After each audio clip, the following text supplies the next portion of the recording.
बापरे! ही डोकेदुखी आणि सकाळचे कामं काय सांगायचे. हाय गाईज, मी दीपाली आणि दीपालीच्या डेली व्लॉगमध्ये सगळ्यांचं स्वागत आहे.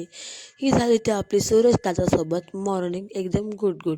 पण नंतर डोक्याने आपल्या मॉर्निंगची गुडची सगळी बॅड करून टाकली. काय सांगणार.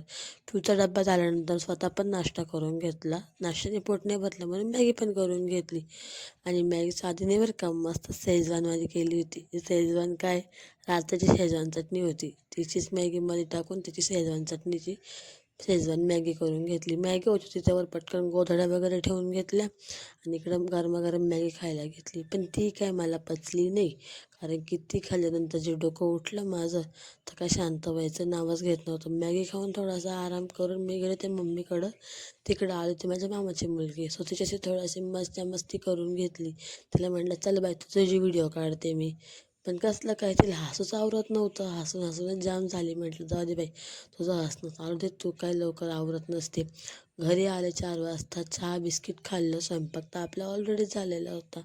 चहा बिस्किट खाऊन घेतला आणि हा आपण नवीन डॉल्बी घेतला, त्याच्यावर मस्त गाणे ऐकत चहा बिस्किट एन्जॉय केला. नंतर मग दिवाबत्ती करून घेतली. चतुर्थी होती आज, सॉरी आज जयंती होती गणपती बाप्पाची, म्हणून दिवा अगरबत्ती लावून घेतला. आणि हा होता आजचा आपला मेन्यू.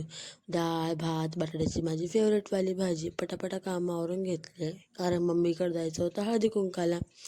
या काय अशी भिकार आवतावरून पटकन मी तयार झाले. मस्तपैकी अशी सिल्वर कलरची साडी घालून घेतली. छान दिसते ना, थँक्यू.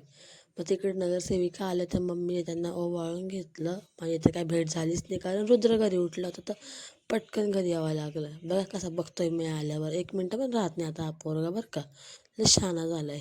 मग काय, हे मम्मीने दिलेलं वाण दाखवते. मस्तपैकी मम्मीने हे वाण दिलं. त्याच्यानंतर घरी आले, जेवण केलं आणि झोपले. माझा व्लॉग तुम्हाला कसा वाटला नक्की सांगा.